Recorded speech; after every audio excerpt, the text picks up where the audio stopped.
दोस्तों स्वागत है आपका मेरे YouTube चैनल इंग्लिश बाबू पर। तो चलिए दोस्तों, आज हम बात करने वाले हैं नीड के बारे में। मैं आपको बताऊंगा कि नीड का यूज़ हम कैसे करते हैं अपने वाक्यों के अंदर और इसका हमारी ग्रामर में क्या यूज़ है। तो चलिए सबसे पहले हम जानते हैं इसका use in the sense of present. और दोस्तों मैं आपको एक और बात बताता हूँ कि मैं ये जो नीड का यूज़ है मैं आपको प्रेजेंट, पास्ट, फ्यूचर तीनों ही टेंसेस में बताने वाला हूँ। तो चलिए हम क्लास को शुरू करते हैं। सबसे पहले हम इसकी आइडेंटिटी देखते हैं।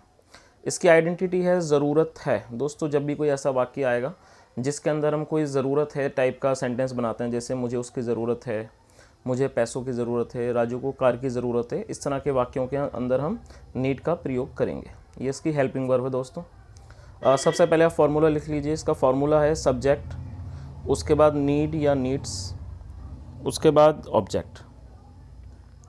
यहाँ पर मैं आपको एक बात बताना चाहूँगा कि जब आपका सब्जेक्ट होगा आई, वी, यू, दे या फिर प्लूरल, वहाँ पर आपको नीड का प्रयोग करना है। और जहाँ आपका सब्जेक्ट होगा ही, शी या सिंगुलर नाउन, वहाँ पर आपको नीड्स का प्रयोग करना है। ये चीज़ आपको याद रखनी है।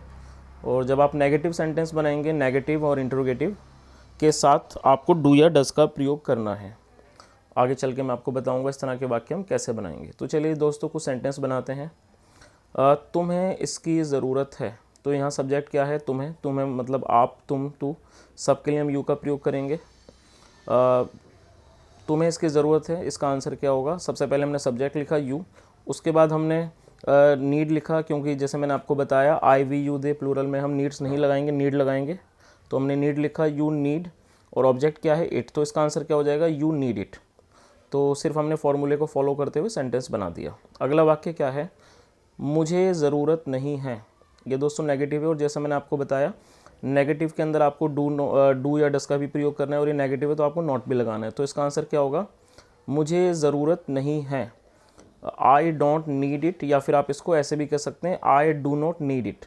आप डू नॉट को मिला के डोंट भी ऐसे बोल सकते हैं, आई डोंट नीड इट। ये भी एक बोलने का तरीका होता है। दोस्तों अगला हमारा वाक्य है,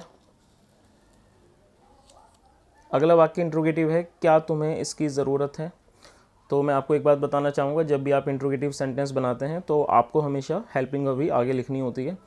तो यू के साथ आप डज नहीं लगाएंगे, डू लगाएंगे। डू यू, वर्ब है इसकी need, do you need it. और यदि मान लो यहाँ पर दोस्तों यू की जगह कोई सिंगुलर नाउन होता तो हम यहाँ पे डू नहीं लगाते, डज लगाते। ये चीज़ आपको याद रखनी है कि जब भी आप इंट्रोगेटिव बनाएंगे तो उसकी शुरुआत डू या डज से ही करनी है, और वो सब्जेक्ट के अकॉर्डिंगली ही आपको प्रयोग करना है।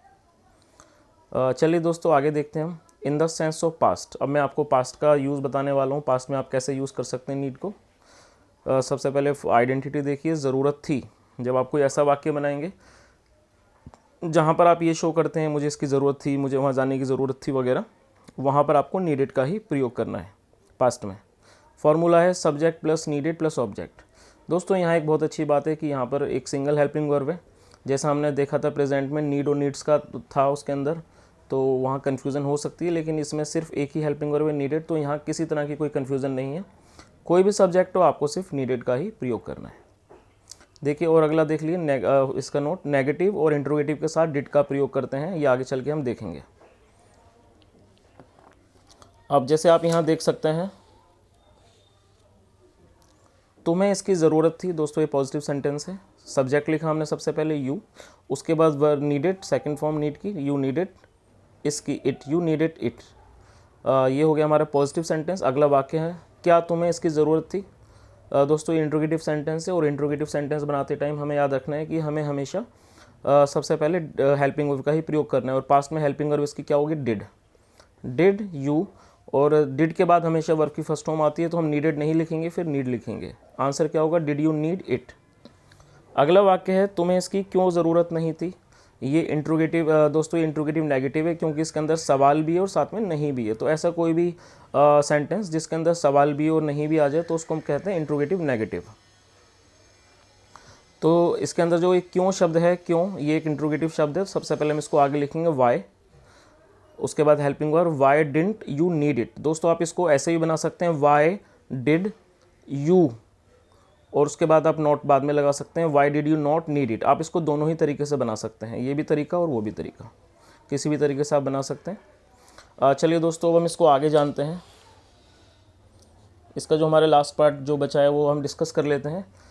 In the sense of future, future के सेंस में सबसे पहले आप आइडेंटिटी देखिए। आइडेंटिटी है ज़रूरत पड़ेगी, ज़रूरत होगी वगैरह। जैसे इस तरह के वाक्य बनाते हैं, आपको पैसों की ज़रूरत पड़ेगी, उसे कार की ज़रूरत पड़ेगी, जिसके अंदर हम ज़रूरत शब्द यूज़ करते हैं और वो फ्यूचर में हो। पहले फार्मूला देख लेते हैं। फार्मूले सबसे पहले सब्जेक्ट लिखना है आपको, उसके बाद विल नीड, फिर उसके बाद ऑब्जेक्ट। ये इसका फार्मूला है दोस्तों, और ये सिंगल फार्मूला है। कोई भी सब्जेक्ट हो सभी के साथ आपको यही फार्मूला यूज़ करना है। चलिए कुछ सेंटेंस देखते हैं। तुम्हें इसकी ज़रूरत पड़ेगी। सब्जेक्ट लिखा हमने यू, सब्जेक्ट है इसमें तुम्हें, मतलब आप तुम्हें को यू कहते हैं, यू। विल नीड हमने लिखा, विल नीड, और उसके बाद ऑब्जेक्ट। ऑब्जेक्ट क्या है इसमें, इसकी के लिए इट, तो क्या हो जाएगा, यू विल नीड इट। दोस्तों अगला वाक्य देखते हैं। क्या तुम्हें इसकी ज़रूरत पड़ेगी। इंट्रोगेटिव है तो हम इसके अंदर हेल्पिंग वर्ब को आगे ही लिखेंगे। हेल्पिंग वर्ब इसकी विल है, वो हमने आगे लिख दी विल। उसके बाद सब्जेक्ट तुम्हें, will you, helping verb need, will you need it. तो पूरा आंसर क्या हो जाएगा, विल यू नीड इट। अगला वाक्य है दोस्तों, तुम्हें इसकी ज़रूरत नहीं पड़ेगी। ये दोस्तों नेगेटिव सेंटेंस है। नेगेटिव में आपको नॉट का प्रयोग करना होता है पहली हेल्पिंग वर्ब के बाद। तो इसका आंसर क्या हो जाएगा, you will not need it. ये इसका नेगेटिव सेंटेंस हो जाएगा, you will not need it. तो दोस्तों मैं उम्मीद करता हूँ जो आज मैंने आपको बताया है वो आपको अच्छी तरह से समझ में आया होगा। मैं नीड का आपको तीनों ही टेंस में प्रयोग बता चुका हूँ, प्रेजेंट में, पास्ट में, फ्यूचर में।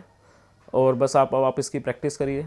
अगर आपको समझने में कोई भी परेशानी हुई हो तो आप कमेंट सेक्शन में मुझसे पूछ सकते हैं। मैं कोशिश करूँगा वहाँ पे आपका जवाब देने की। तो चलिए दोस्तों, मिलते हैं अगली क्लास में। वीडियो देखने के लिए thank you so much. Bye.